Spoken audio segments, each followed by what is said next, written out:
कैसे हैं आप सभी का मनीषोमेट्री चैनल पर स्वागत है। बच्चों, इतिहास के एपिसोड में आज का जो हमारा टॉपिक है वो है इंडस वैली सिविलाइजेशन, सिंधु घाटी सभ्यता। सिंधु घाटी सभ्यता के बारे में सबसे पहले किसने बताया था? चार्ल्स मैसन ने। बहुत इंपॉर्टेंट क्वेश्चन है कि सबसे पहले बताया कौन? चार्ल्स मैसन ने बताया था। और कब बताया था? इसको बताया था 1826 में। कब बताया था? 1826 में। चार्ल्स मैसन का नाम जरूर याद रखिएगा कि ये जो है सिंधु घाटी सभ्यता के बारे में बताते हैं। 3 नाम आते हैं। पहला, सबसे पहला स्थल कौन सा है जो सबसे पहले वहाँ से जीवाश्म या अवशेष निकाले गए? वो पहला स्थान है बच्चों हड़प्पा। वो पहला क्या है? हड़प्पा। इसलिए पहला स्थान हड़प्पा है, इसलिए इस जो सभ्यता को हमने जो पूरा नाम दिया है वो सिंधु या हड़प्पा सभ्यता के नाम से भी जानते हैं। क्योंकि सिंधु नदी के किनारे ज़्यादा स्थल पाए गए, इसलिए इसको सिंधु घाटी सभ्यता भी कहते हैं। और इसको चार्ल्स मैसन ने सबसे पहले बताया और अपनी रिपोर्ट लगाई कलकत्ता में। कलकत्ता में उस समय जो गवर्नर जनरल था, गवर्नर नहीं कह सकते, कलकत्ता का जो जनरल था, भारत का नहीं था, बस गवर्नर जनरल था, उसका नाम था एमहर्स्ट। एमहर्स्ट के समय ऐसी कहानी आती है कि ये जो है चार्ल्स मैसन एक्चुअली में सेना में भर्ती होता है और ये 1839 ईस्वी में भारत और जो आंग्ल बर्मा युद्ध होता है, आंग्ल अफगान युद्ध जो होता है, उस आंग्ल अफगान युद्ध में वो भूमिका निभाता है बहुत अच्छी वाली। इस समय जो युद्ध हो रहा होता है आंग्ल बर्मा युद्ध हो रहा होता है, लेकिन ये इस समय इसको भेजा जाता है किधर? उत्तर भारत में। उत्तर भारत मतलब उत्तरी सीमा तरफ, वहीं ये जाता है। सिख वार, उसके बाद वो अफगान वार, ये सब चलते रहते हैं। ये कहानी उसी दौर की है जब ये हड़प्पा टीले को विषय में बताता है। और पहला क्वेश्चन पूछता है कि सबसे पहले किसकी खुदाई हुई? और ये खुदाई हुई जो हड़प्पा की, तो ये दयाराम साहनी जो थे, दयाराम साहनी, इनके ये वहाँ थे, मौजूद थे। किसकी देखरेख में हुआ? दयाराम साहनी के देखरेख में हुआ। पूछता है किसके संरक्षक में हुआ? संरक्षण होता है अध्यक्ष। अध्यक्ष जो होता है ये संरक्षक होता है। वो समय जॉन मार्शल हैं। कौन है? John Marshall. ध्यान रखना, अध्यक्ष जो है उस समय जो है भारतीय पुरातत्व विभाग जो है उसका जो अध्यक्ष है वो जॉन मार्शल है, जो 1905 में बनता है। ये जो है अध्यक्ष कब बनते हैं? 1905 में। तो देखो लिखा है कि सबसे पहले जॉन मार्शल ने बताया कि इंडस वैली सिविलाइजेशन है। और जो कार्बन डेटिंग कैसे पता चला? C14 से पता चला।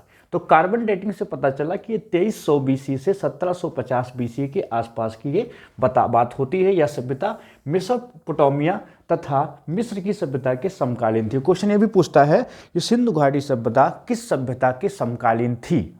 ऑप्शन होंगे तो 2 में से कोई एक ऑप्शन होगा, या तो मेसोपोटामिया या हम कह सकते हैं मिस्र की सभ्यता के समकालीन थी। अब देखो सभ्यता की तिथि क्या बताई गई है? जॉन मार्शल ने बताया है, ये टाइम पीरियड बताया है।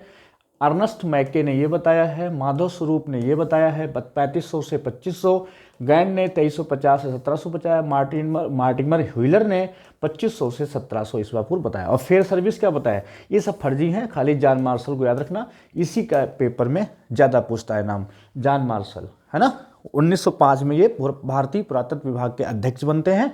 और इन्हीं के संरक्षण में 1921 में दयाराम साहनी सबसे पहले हड़प्पा की खुदाई करते हैं। 1922 में राखालदास बनर्जी मोहनजोदड़ो की खुदाई करते हैं। ये सब आपके हड़प्पा रावी नदी के किनारे है और मोहनजोदड़ो सिंधु नदी के किनारे है। बात करते हैं आगे। ये सब जो है बहुत ज़्यादा पॉइंट नहीं है।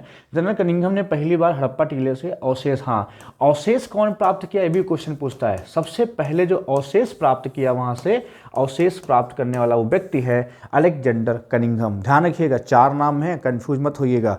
वहाँ से सबसे पहले अवशेष कौन प्राप्त किया? Alexander Cunningham. वहाँ के बारे में बताया कौन? चार्ल्स मैसन। किसकी अध्यक्षता में खुदाई हुई? John Marshall. कौन खुदवाई करवाया? दयाराम साहनी।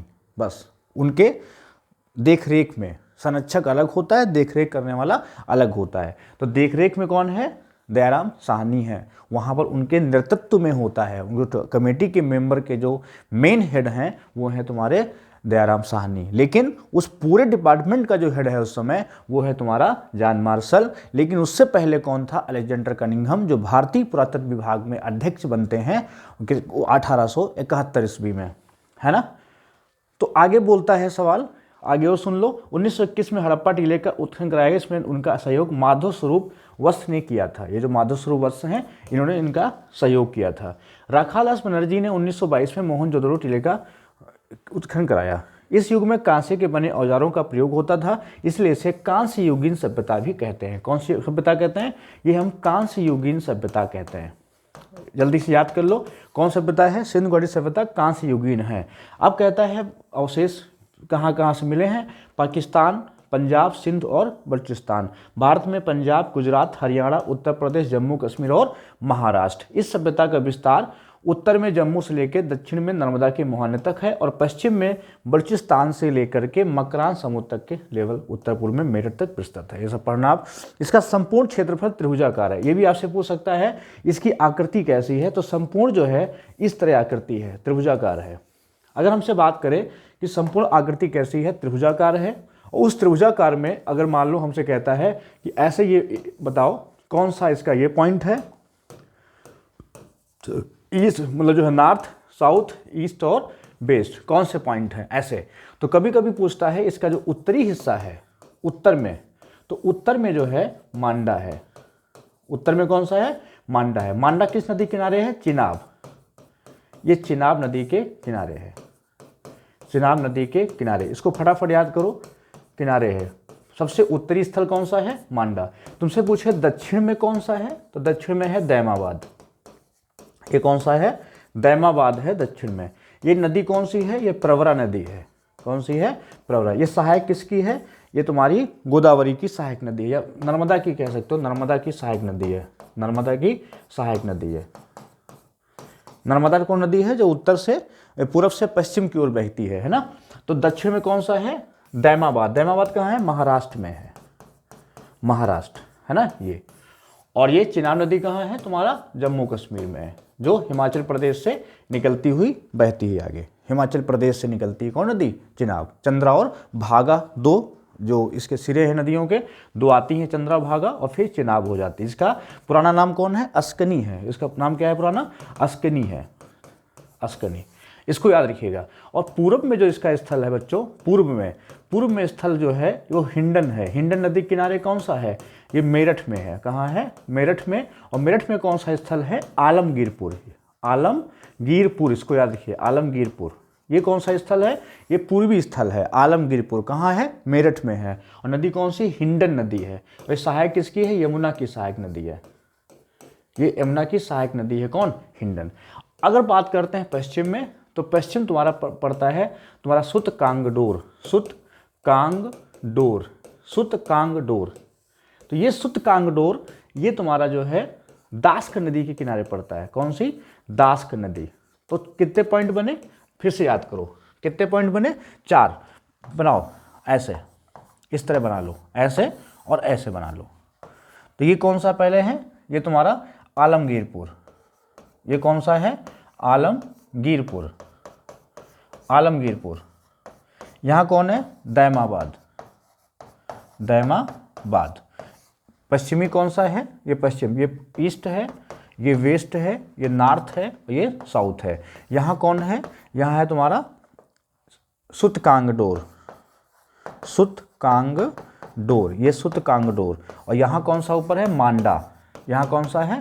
मांडा। ये इतने स्थल आपको याद रखने हैं सिंधु घाटी सभ्यता को लेकर। कैसी है? त्रिभुजाकार है। त्रिभुजाकार में कितने पॉइंट हैं? 4। एक कौन सा? बाकी सब यही तुम्हारी नदी है, कोई सिंधु, कोई चिनाब, सब यही पूरा नर्मदा, बिंद, यही सब पूरा क्षेत्र है। इसी में पूरा जो है आपका इंडस वैली सिविलाइजेशन पूरा समाया हुआ है। सरस्वती नदी और सिंधु नदी सब उसी में आगे अभी सब स्थान आपको बताते हैं। अब देखो हड़प्पा स्थल के कुल ज्ञात स्थल कितने हैं? 1500। कभी क्वेश्चन पूछ ले आपसे कि हड़प्पा में कुल कितने स्थल ज्ञात हैं, तो आप कहोगे 1500। कितने स्थल है? 1500 है। कुल कितने स्थल हैं? 1500। टोटल 1500। याद करो फटाफट, कुल स्थल कितने हैं? 1500 हैं। अगर पूछता है उत्तर में मांडा, जम्मू कश्मीर, चिनाब नदी है, ये देखो सब स्थल हैं पूरा। दैमाबाद दक्षिण में है, प्रवरा नदी पर नर्मदा की सहायक नदी है, मैंने लिख दिया पूरा, है ना। आगे देखो पूर्व में कौन सा? आलमगीरपुर है।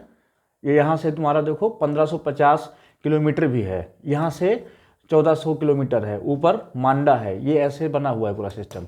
यहाँ से कहाँ से? आलमगीरपुर से पूरा डिस्टेंस अगर देखा जाए तो ये बना हुआ है ना। 1400 किलोमीटर है आलमगीरपुर से दैमाबाद। ये आपसे नहीं पूछेगा, बस ये स्थल से पूछेगा। पश्चिम कौन है? सुत कांगडोर है, दास नदी के किनारे। इसके बाद जो है बच्चों, ये हो गया पूरा। अब हड़प्पा सभ्यता के प्रमुख नगर, तो हड़प्पा या रावी नदी के बाएं तट पर है, ये भी पूछ सकता है। रावी नदी के बाएं तट पर है, मतलब लेफ्ट है, बाएं तट पर है।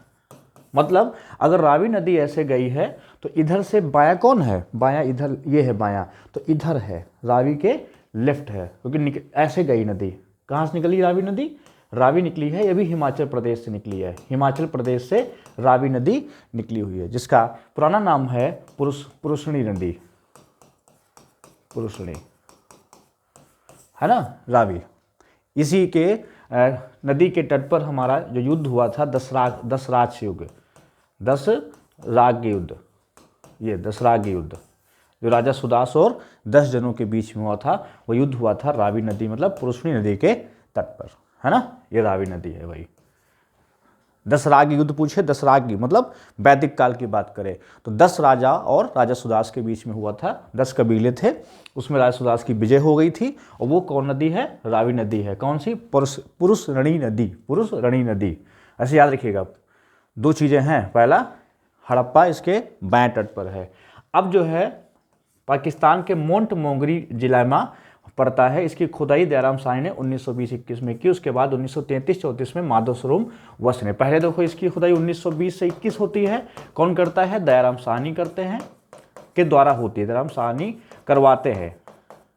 जैसे ही जमींदार टाइप के थे उस समय, इतिहासकार भी थे, मतलब इससे होता नहीं, अंग्रेजों ने इनको बोला तो इन्होंने नौकर लेके खुदवा दिया। और फिर 1933 में इसी खुदाई दोबारा कराते हैं माधव स्वरूप, माधव स्वरूप कराते हैं, माधव स्वरूप वत्स कराते हैं 1933 और 34 में। पूर्वी टीला जो है नगर टीला है, शासक वर्ग है, नगर के मकान पक्की ईंटों से निर्मित हैं। पश्चिमी टीला दुर्ग टीला है, श्रमिक वर्ग रहता है, सड़कें समकोण पर काटती हैं। क्वेश्चन पूछेगा कि हड़प्पा कालीन सड़कें कैसे काटती हैं, तो कहोगे समकोण पर काटती हैं, मतलब 90 डिग्री पर काटती हैं, 90 डिग्री पर, 90 डिग्री पर। इंपॉर्टेंट पॉइंट है ये। हड़प्पा स्थल के प्राप्त महत्वपूर्ण वस्तुएं, ये कंकाल मिले थे वहाँ। अच्छा, दूसरा, हड़प्पा और मोहनजोदड़ो में ध्यान रखिएगा, मोहनजोदड़ो में जो है बहुत ज़्यादा मृतकों का टीला मिला है, मतलब वहाँ दफनाते थे और कहते हैं यहाँ जलाते भी थे हड़प्पा में, है ना। तो ये तुम्हारा देखो अवशेष मिले हैं। और बहुत सारे स्थल हैं, जैसे देखो दक्षिण में स्थित, इसमें R37, याद रखिएगा कौन सा? R37, कहाँ से? हड़प्पा से। याद रखना, हड़प्पा से क्या मिला है? ये कब्रिस्तान का नाम है, कोई बहुत बड़ी वो नहीं है, गेहूं की उपज है, कब्रिस्तान है ये R37। कोई उसका किस्म नहीं है कि कोई धान बाजरा का किस्म है R37। R37 किसका किस्म है? ये जो है कब्रिस्तान के नाम रखा गया है R37। एक बर्तन पर मछुआरे का चित्र मिला है, एक बर्तन पर मछुआरे का चित्र मिला है। पीतल का बना इक्का और शंख का बना बैल, ध्यान रखना, शंख का बैल मिला है, शंख का बना बैल, है ना, शंख का बना बैल, शंख का बना बैल, इसको याद रखिएगा, शंख का बना बैल। स्त्री के गर्भ से निकला हुआ पौधा जिसे उर्वरता की देवी माना गया। अगर आपसे कहता है उर्वरता की देवी कहाँ से मिली, तो हड़प्पा सभ्यता से मिली, याद रखिएगा। नटराज की मूर्ति, नटराज की मूर्ति, नटराज की मूर्ति बहुत इंपॉर्टेंट, नटराज की मूर्ति मिली कहाँ से? हड़प्पा से। तो हड़प्पा से क्या क्या हो गया? R37 कब्रिस्तान, एक बर्तन पर मछुआरे का चित्र, पीतल का बना इक्का, शंख का बना बैल, स्त्री के गर्भ से निकला हुआ पौधा जिसे उर्वरता की देवी माना गया, और नटराज की मूर्ति, और गेहूं और जौ के अवशेष, ईंटों के वृत्ताकार चबूतरे। तो मेन पॉइंट तुम्हें याद रखना है हड़प्पा में, एक तो R37 याद रखना है पहला। दूसरा हड़प्पा में याद रखना है, ये हड़प्पा पॉइंट है, हड़प्पा, हड़प्पा। दूसरा पॉइंट याद रखना है तुम्हें पीतल का इक्का, पीतल का इक्का। और तीसरा पॉइंट याद रखना है नटराज की मूर्ति, नटराज की मूर्ति, ये हड़प्पा से मिला है। पशुपतनाथ की मोहर अगर पूछता तो मोहनजोदड़ो से मिला, कंफ्यूज मत होना। पशुपतनाथ की मोहर अगर होगा तो मोहनजोदड़ो, और नटराज की मूर्ति की बात करेगा तो हड़प्पा। ठीक, अब देखो आते हैं मोहनजोदड़ो में। सिंधी भाषा में इसका अर्थ होता है मृतकों का टीला।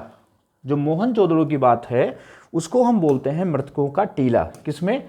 सिंधी भाषा में।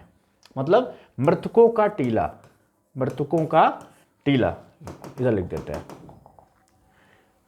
इसका मतलब होता है मृतकों का टीला, मृतकों का टीला। इसको याद रखो, बहुत जबरदस्त है, मृतकों का टीला। हाँ, इसे बोलते हैं मृतकों का टीला। अच्छा, यहां से मिला, इसकी खोज कौन कराया था? राखाल दास बनर्जी 1922 में इसको खुदवाया था और सिंध नदी के दाएं तट पर है। देखो, यह सिंधु के दाएं तट पर है। मतलब अगर सिंधु ऐसे आया ही तो उधर साइड में है नदी। अगर सिंधु निकली है, ये सिंधु नदी गई है तो किधर है? इधर से अब राइट ले लो, राइट। राइट में कौन है? मोहनजोदड़ो है। और रावी के लेफ्ट कौन है? हड़प्पा है। रावी के लेफ्ट मतलब बाएं हाथ, और दाहिने हाथ कौन है? मोहनजोदड़ो। पूछ लेता है कभी कभी कि सिंधु के किधर है? दाहिने तरफ है ना? सिंधु के दाएं, सिंधु के बाएं, चिनाब के बाएं, चिनाब के दाएं, ऐसे ऑप्शन बोल सकता है। तो सिंधु के दाईं तरफ है। ठीक। अच्छा, यहां से मिला है कांसे की बनी नर्तकी की मूर्ति। अगर नर्तकी की बात करेगा, नर्तकी की मूर्ति, नटराज की बात करेगा तो हड़प्पा, और नर्तकी की मूर्ति की बात करेगा तो मोहनजोदड़ो। नर्तकी की मूर्ति, नर्तकी की मूर्ति कहाँ से मिलती है? मोहनजोदड़ो से मिलती है। लेकिन नटराज की मूर्ति कहाँ से मिलती है? नटराज मिलता है हड़प्पा। नर्तकी, नाचने वाली, मोहनजोदड़ो, है ना? जब कृष्ण भगवान बांसुरी बजाते थे तो सभी जो है गोपिका क्या करती थी? डांस करती थी, समझ लो। तो नर्तकी की मोहनजोदड़ो, मोहन नाम से याद रखिएगा, भगवान कृष्ण के नाम से मोहन है। तो नर्तकी मतलब नर्तकी, वहाँ सब डांस करती थी गोपिकाएं। तो जब बांसुरी बजाते थे तो मोहनजोदड़ो में क्या है? नर्तकी है, ऐसे याद रखो, है ना? पशुपालन का प्रमाण मिला। सिंध क्षेत्र में कपास की खेती का प्रमाण मिलता है। बहुत पूछता है कपास की खेती का प्रमाण कहाँ से मिलता है? तो कपास की खेती का प्रमाण मोहनजोदड़ो से मिलता है। कपास की खेती, कपास की खेती, है ना?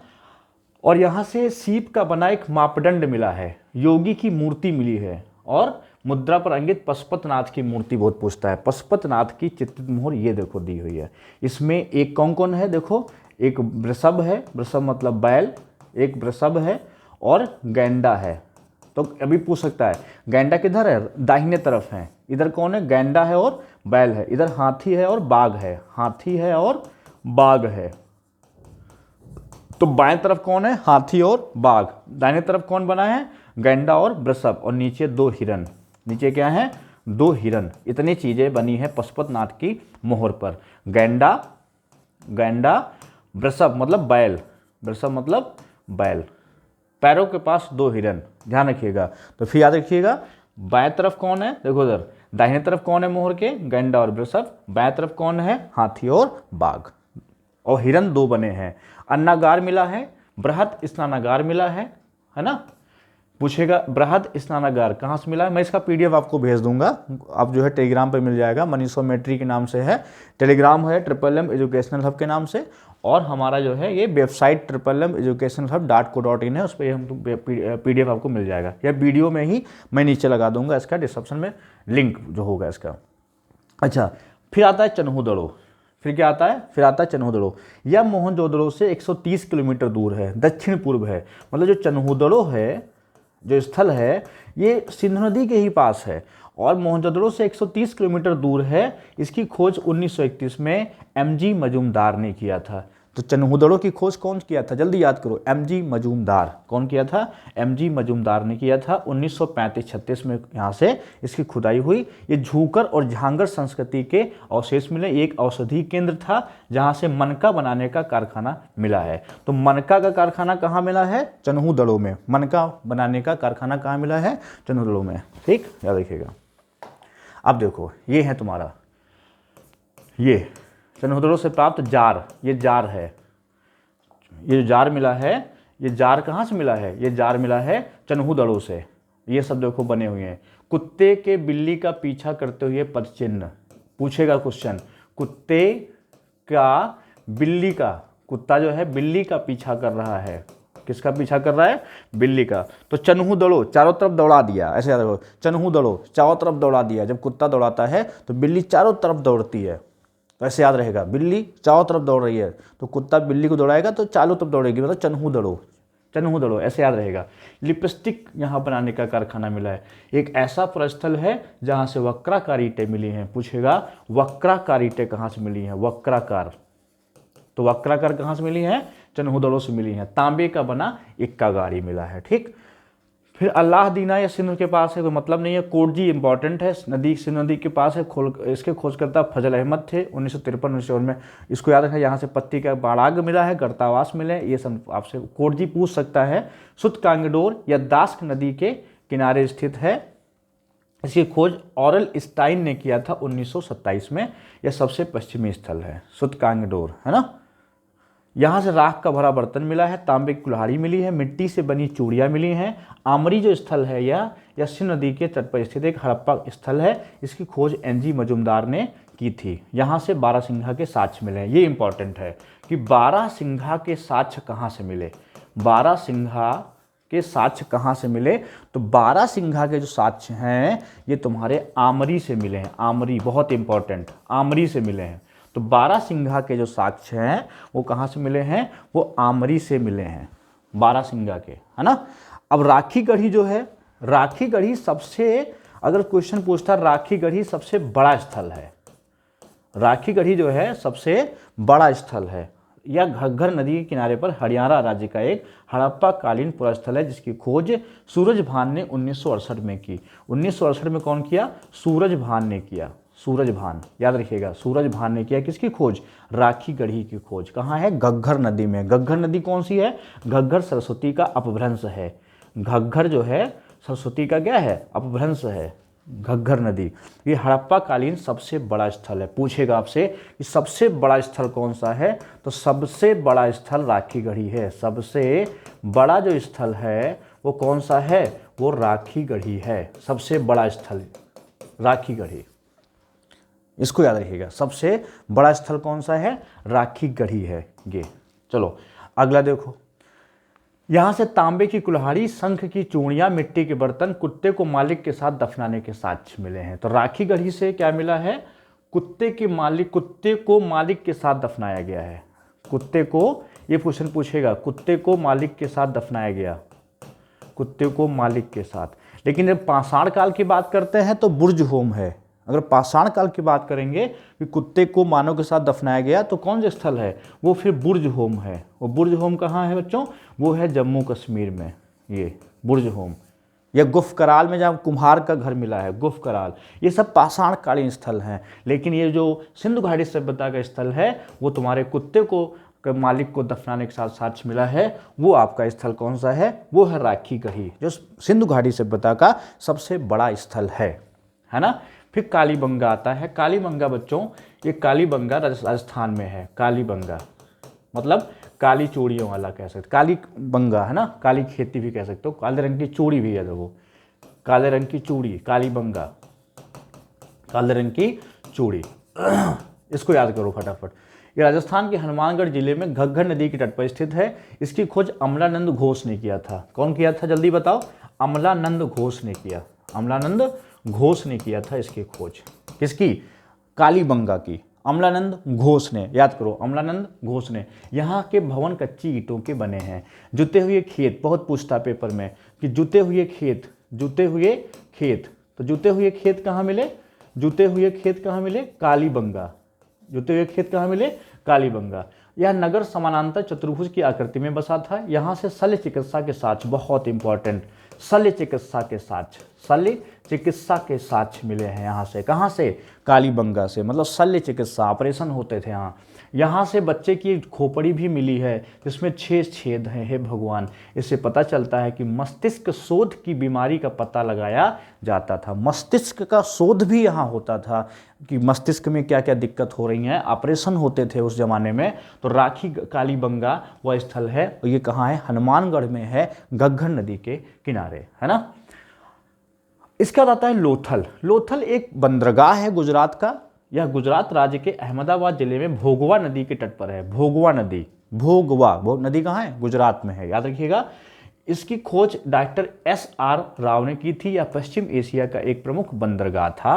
इसे लघु हड़प्पा या लघु मोहनजोदड़ो कहा जाता है। यह एक ज्वारी बंदरगाह है, यहाँ से गोदी डॉक यार्ड का प्रमाण मिलता है। यही क्वेश्चन पूछता है गोदी वाड़ा मतलब डॉक यार्ड की बात करता है, तो मतलब कहाँ की है बात, ये कहाँ की है, ये लोथल की बात करता है। किसकी बात करता है, ये लोथल की बात करता है, जो एक बंदरगाह है, ज्वारी बंदरगाह है ना। हाथी के पालन का प्रमाण मिलता है, तांबे का कुत्ता मिला है। ये क्वेश्चन ध्यान रखिएगा, बार बार रट के जाओ। अब आता है धौलावीरा, ये गुजरात के कच्छ में स्थित खादिर बेट के मतलब जो 24 डिग्री अक्षांश है जो भारत पाकिस्तान का बांटता है, 24 डिग्री अक्षांश है वो जो भारत को पाकिस्तान से बांटता है, वो कच्छ का रण ही है ना। तो वही कच्छ के रण में स्थल है तुम्हारा कौन सा, धौलावीरा। ये हड़प्पा कालीन स्थल है, यहाँ साफ पानी मिलता था। कैसा मिलता था, साफ पानी मिलता था। इसकी खोज 1967-68 में जेपी जोशी ने किया। ये वही समय है जब जो है हमारे यहाँ जो है 6 सूत्री कार्यक्रम चला था, जिसमें जो है 3 वर्षीय प्लान हुआ था, जिसमें बैंकों का राष्ट्रीयकरण हुआ था। इंदिरा गांधी थी इस समय, है ना। इंदिरा गांधी क्या थी, प्रधानमंत्री थी इस समय। इसकी खोज 1967-68 में जेपी जोशी ने की थी तथा उत्खनन RS बिष्ट ने कराया था। यह नगर आयताकार बसा था। यहाँ के लोग उन्नत जल प्रबंधन से परिचित थे। यहाँ से 10 चिन्हों वाला एक शिलालेख मिला है। ये क्वेश्चन है, शिलालेख कहाँ से मिला है, तो स्थल है धौलावीरा। शिलालेख याद रखिएगा, कौन सा स्थल है, धौलावीरा। आते हैं बाद में सुतकोटदा। सुतकोटदा ये गुजरात जिले के कच्छ जिले में स्थित है। इसकी खोज जेपी जोशी ने 1954 में की थी। यहाँ से घोड़े की हड्डियाँ और बर्तन में समाधान। तो घोड़े की हड्डियाँ पूछेगा आपसे, घोड़े की हड्डियाँ कहाँ से मिली, तो घोड़े की हड्डियाँ जो है वो मिली हैं सुतकोटडा से। रंगपुर यह गुजरात के सौराष्ट्र क्षेत्र में स्थित है। यह भी गुजरात में है। रंगपुर यह भादर नदी के तट पर स्थित एक हड़प्पा का स्थल है। इसकी खोज 1953 में रंगनाथ राव ने रंगपुर से रंगनाथ राव याद रखिएगा, चावल बाजरा ज्वार का खेती करते थे। फिर देसलपुर, यह गुजरात में ही देसलपुर है ना। सब नए नए नाम है, आपने नहीं पढ़े होंगे, याद करो इसे। तो हड़प्पा कालीन स्थल है। इसकी खोज 1963 में एक घोष ने की। टेराकोटा मोहर, तांबा मोहर, सेलखड़ी मोहर, ये सब पढ़ लो। आलमगीरपुर या उत्तर प्रदेश के मेरठ के पास स्थित हड़प्पा का स्थल, इसकी खोज यज्ञदत्त शर्मा, ये याद रखिएगा, ये इंपॉर्टेंट है। आलमगीरपुर कौन किया खोज, यज्ञदत्त शर्मा ने किया। बहुत इंपॉर्टेंट है ना। अब 1958 में की। यहाँ से रोटी बेलने की चौकी, कटोरे के टुकड़े, मिट्टी के बर्तन मिले। यह गंगा यमुना दोआब का पहला उत्खनित स्थल है। गंगा यमुना दोआब का पहला जो है उत्खनित स्थल है, पहला, है ना। फिर देखो, अब आते हैं क्वेश्चन, फटाफट क्वेश्चन करते हैं। पहला कहता है हड़प्पा। हड़प्पा कहाँ है, यहाँ से क्या मिला, ये सही है। फिर लोथल बंदरगाह सही है। जल्दी से क्वेश्चन करते हैं फटाफट। ये क्या है, सही है। कालीबंगा जुता हुआ खेत, ये यहाँ पर आएगा। और मोहनजोदड़ो ये यहाँ पे जाएगा। मतलब तीसरे का सी जिसमें होगा वो सही होगा। तीसरे का सी मतलब, और चौथे का, तीसरे का सी नहीं, चौथे में तीसरा डी है 3 के साथ, ये बी ऑप्शन करेक्ट। 2 सही है, A1 B2, बस C4 है, D3 है। अब आगे बात करते हैं। इसका सवाल कहता है क्वेश्चन 2, निम्नलिखित में से कौन सा हड़प्पा स्थल शैल वस्तुएं बनाने का विशिष्ट केंद्र था। शैल वस्तुएं, तो शैल वस्तुएं जो है कहाँ बनती थी, बालाकोट में बनती थी। बालाकोट याद रखिएगा। पत्थर की वस्तुएं, जो शैल वस्तुएं हैं, पत्थर की वस्तुएं जो बनती थी वो बनती थी बालाकोट में। कहाँ बनती थी, बालाकोट, याद रखिएगा इसको, बालाकोट, है ना। पोतगाह सिंधु घाटी सभ्यता के निम्नलिखित में से किस स्थान पर था, तो पोतगाह तुम्हारा कहाँ था, लोथल में था। बंदरगाह मतलब पोतगाह बोलो या बंदरगाह बोलो। पोतगाह कहाँ था, पोतगाह था लोथल में, इसको याद रखिएगा, लोथल में, है ना, पोतगाह। अब मान लो कहता है, चौथा क्वेश्चन कहता है कि हड़प्पा संस्कृति के आर्थिक जीवन के संबंध में निम्नलिखित कथनों पर विचार करो। हड़प्पा कांस्य और तांबे के बर्तन हड़प्पा धातु शिल्प के उत्कृष्ट उदाहरण है, बिल्कुल सही है। सोना, तांबा, टिन और कई अर्धकीमती पत्थरों का आयात किया गया था, बिल्कुल सही है। मुख्य रूप से मेसोपोटामिया, अफगानिस्तान और ईरान के साथ विदेशी व्यापार, बिल्कुल सही है। तीनों सही हैं, ये तीनों सही हैं। कांस्य और तांबे के बर्तन हड़प्पा धातु शिल्प के उत्कृष्ट उदाहरण है। तांबे सभ्यता इसके पहले हो चुकी, इसलिए दोनों इंपॉर्टेंट है।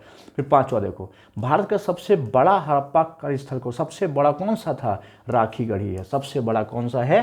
राखी गढ़ी है ना। फिर कहता है सिंधु घाटी के लोग पूजा करते थे, पशुपति की करते थे उस समय, इंद्र की और ब्रह्म की और विष्णु की। ये सब वैदिक कालीन है। कैसे हैं? ये सब वैदिक काल के भगवान हैं, वैदिक काल है ना ये। लेकिन ये पशुपत है। हड़प्पा तथा मोहनजोदड़ो की पुरातात्विक खुदाई के प्रभारी थे दयाराम साहनी। जान प्रभारी पूछा है, प्रभारी मतलब अध्यक्ष कौन थे? तो जान मार्शल थे, है ना, हड़प्पा और मोहनजोदड़ो। कहता है निम्नलिखित में कौन सा हड़प्पा कालीन स्थल नहीं है? तो कालीबंगन भी है, रोपड़ भी है। रोपड़ कहाँ है? रोपड़ तुम्हारा पंजाब में है। रोपड़ कहाँ है? रोपड़ पंजाब में है। नदी कौन सी? नदी है सतलज नदी किनारे, है ना। तो इसमें पाटिलपुत्र आंसर होगा। कौन होगा? पाटिलपुत्र नहीं है, लोथल भी नहीं होगा, तो पाटिलपुत्र। दधेरी एक परिवर्ती हड़प्पा कालीन स्थल है। दधेरी तुम्हारा जम्मू कश्मीर में पड़ता है। कहाँ पड़ता है? जम्मू कश्मीर में। दधेरी ध्यान रखना, बहुत इंपॉर्टेंट है। दधेरी कहाँ पड़ता है? ये पड़ता है जम्मू एंड कश्मीर में, दधेरी ये। फिर कहता है हड़प्पा में मिट्टी के बर्तनों पर सामान्यतः किस रंग का उपयोग होता था? तो यहाँ पर तुम्हारा लाल रंग का होता था हड़प्पा में। न नीला हरा, न नीला, न पांडु, कौन सा होता था? लाल मृदभांड होते थे, है ना। भारत में चांदी की उपलब्धता के प्राचीनतम साक्ष्य मिले हैं कहाँ से? हड़प्पा से ही मिले हैं। कहाँ से मिले हैं? हड़प्पा से। फिर सैंधो सभ्यता का विशाल स्नानागार किस स्थल से मिला है? मोहनजोदड़ो से। विशाल स्नानागार जो है, विशाल स्नानागार जो है मोहनजोदड़ो से मिला है। स्नानागार ये कहाँ से मिला है? ये मिला है मोहनजोदड़ो से। कहाँ से मिला है? मोहनजोदड़ो से। ये मिला है मोहनजोदड़ो से। फिर कहता है हड़प्पा सभ्यता का स्थल लोथल स्थित है। लोथल कहाँ है? गुजरात में है। लोथल कहाँ है? गुजरात में है। फिर आगे पढ़ो, निम्नलिखित में से किस हड़प्पा स्थल से हल्का टेराकोटा मिला है? तो हल्का टेराकोटा जो है, हल्का टेराकोटा बनावली से मिला है। बनावली, तो हल्का टेराकोटा मिला है बनावली। बनावली कहाँ है? बनावली तुम्हारा हरियाणा में पड़ता है, हरियाणा में बनावली। ये हरियाणा का स्थल है। और नदी कौन सी है? सरस्वती नदी, सरस्वती नदी के किनारे, है ना, ये सरस्वती नदी के किनारे। तो ये है तुम्हारा हड़प्पा कालीन स्थल जहाँ से हल्का टेराकोटा मिला है। वो कौन सा है? बनावली है। आगे आते हैं, निम्नलिखित में से कौन हड़प्पा स्थल गुजरात में स्थित नहीं है? देखो सुतकोदरा है, लोथल है, बनावली नहीं है, धौलावीरा भी है। बनावली कहाँ था अभी? बनावली मैंने कहा कहाँ है? हरियाणा में है। बनावली कहाँ है? ये हरियाणा में है। और राखी गढ़ी भी हरियाणा में है। राखी गढ़ी भी कहाँ है? ये भी हरियाणा में है, जो सबसे बड़ा स्थल था, है ना। ये कहता है सिंधु घाटी सभ्यता के लोग मुख्य व्यवसाय करते थे। तो कृषि व्यवसाय था इनका मुख्य। कौन सा था? कृषि था, है ना। शिकार युद्ध तो सब युद्ध तो बाद में हो गए, मछली पकड़ना। कृषि था। निम्नलिखित में से कौन सा स्थल सिंधु नदी के तट पर अवस्थित नहीं था? सिंधु के तट पर नहीं है। तो इसमें देखो रोपड़ नहीं है, मोहनजोदड़ो भी है, चन्हूदड़ो भी है और कोटदीजी भी है। तो रोपड़ कहाँ है? पंजाब में है, मैंने अभी बताया पंजाब में है। और नदी कौन सी है? सतलुज है, सतलुज। ये इसका पुराना नाम क्या था? सतुद्री था, सतुद्री, है ना, सतलुज नदी। अब देखो कहता है मूर्ति पूजा का आरंभ कब से माना जाता है? तो वैदिक काल से पहले पूर्व आर्य, मतलब वही सिंधु के समय से मूर्ति पूजा शुरू हो गई थी ना, पशुपतिनाथ की मूर्ति। तो सिंधु नदी सभ्यता मतलब हड़प्पा कालीन ही शुरू हो गई थी। तो पूर्व आर्य, आर्यों से पहले, आर्यों से पहले, इसको याद करो फटाफट, आर्यों से पहले ये था, है ना। अब कहता सुमेलित नहीं है, सुमेलित नहीं है। हड़प्पा रावी सही है, हड़प्पा रावी क्या है? सही है, नहीं वाला बताना है। कालीबंगा, झेलम नहीं, ये ही होगा। झेलम नदी तो जम्मू कश्मीर में है ना। और कालीबंगा तुम्हारा कहाँ है? हरियाणा में है, ये हरियाणा में है। और ये कहाँ है? सरस्वती नदी के किनारे है। लोथल सही है, ये सही है। कौन सुमेलित नहीं है फिर बताना है। अब देखो इसमें बनावली अभी बताया मैंने, सही है। रंगपुर सही है। कुड़ाल, घग्गर नदी, कुड़ाल कौन सा है? घग्गर नदी। और देसलपुर कौन है? धुरत नदी, वो सही है। तो इसमें कौन हो जाएगा? कुणाल। बस समझ गए, कुड़ाल हो जाएगा घग्गर नदी। ये भी नदी है सरस्वती किनारे। कौन सुमेलित नहीं है? सुतकांगडोर, रावी नदी। सुतकांगडोर ये दास की नदी है। ये कहाँ है? ये नदी कौन सी है, यहाँ दास्क नदी है। शुद्ध कांगडोर कौन नदी है, दास्क नदी है। तो यही सुमेलित नहीं है, बाकी तीनों सुमेलित हैं। भगवानपुर सरस्वती, आलमगीरपुर भोगवा, है ना, अरे ये रावी है, मतलब शुद्ध कांगडोर ये रावी के पास ही कह सकते हैं, वैसे ये भी गलत है। लेकिन सरस्वती भोगवा नदी, आलमगीरपुर तो बिल्कुल नहीं भोगवा के पास है, आलमगीरपुर हिंडन नदी के पास है। कौन सा है, ये हिंडन नदी, ज़्यादा दूर है नदी है ना, तो ये माना जाएगा। ये बहुत पास में रावी और दास्क एक ही पास होंगी, तो रावी भी कह सकते हैं वहाँ पर, है ना। और लेकिन ये बहुत दूर है। आलमगीरपुर तुम्हारा उत्तर प्रदेश है, अब भोगवा नदी कहाँ है, गुजरात में है। ये यहाँ पे जो है लोथल है, लोथल भोगवा के पास। तो हिंडन सुमेलित, अच्छा कौन सुमेलित है, कौन सुमेलित है बताना है, हम नहीं पे लगे थे। ऐसे आपसे भी गलती हो सकती है पेपर में। देखो तो 3 ये भी सही है, ये भी सही सुमेलित नहीं है, ठीक, ये भी नहीं सुमेलित है, और ये सुमेलित है। भगवानपुरा कौन है, सरस्वती, और ये भी ओमरी घर पे नहीं है, ये भी नहीं है। तो भगवानपुरा कहाँ है, सरस्वती में, यही सुमेलित है। और भगवान सरस्वती माता भगवान के स्वरूप हैं, इसलिए ऐसे याद रखिएगा, यही पर हो जाएगा। किस पशु, ये वाला है सुमेलित, बाकी 3 नहीं है। किस पशु के अवशेष सिंधु घाटी सभ्यता में प्राप्त नहीं हुए हैं, तो वहाँ से ना तो शेर मिला है ना तो घोड़ा मिला है, मतलब यहाँ से ना तो शेर मिला है ना तो घोड़ा मिला है, ना तो घोड़ा मिला है ना ये। फिर वस्त्रों के लिए कपास का आरंभ सबसे पहले कहाँ से हुआ था, तो ये हुआ था तुम्हारा, वस्त्रों के लिए कपास का जो है अगर देखा जाए, ये वस्त्रों के लिए कपास पूछ रहा है, तो वस्त्रों के लिए कपास की खेती का आरंभ सबसे पहले कहाँ हुआ था, मिस्र में, भारत में हुआ था। कहाँ हुआ था, भारत में। कपास का यूज सबसे पहले कहाँ हुआ था, भारत में हुआ था। आते हैं 2 सवाल और बचे हैं। निम्न में से कहाँ से वृषभ मुद्रा मिली है, तो वृषभ मुद्रा कहाँ से मिली है, मोहनजोदड़ो से मिली है ना। और फिर है मणिपट्टिका का उत्कीर्ण सिंह युक्त देवता की कृति कहाँ से मिली है, ये मिली है कालीबंगा से। इतने क्वेश्चन हैं सिंधु घाटी सभ्यता से, इनको जरूर याद कर लो।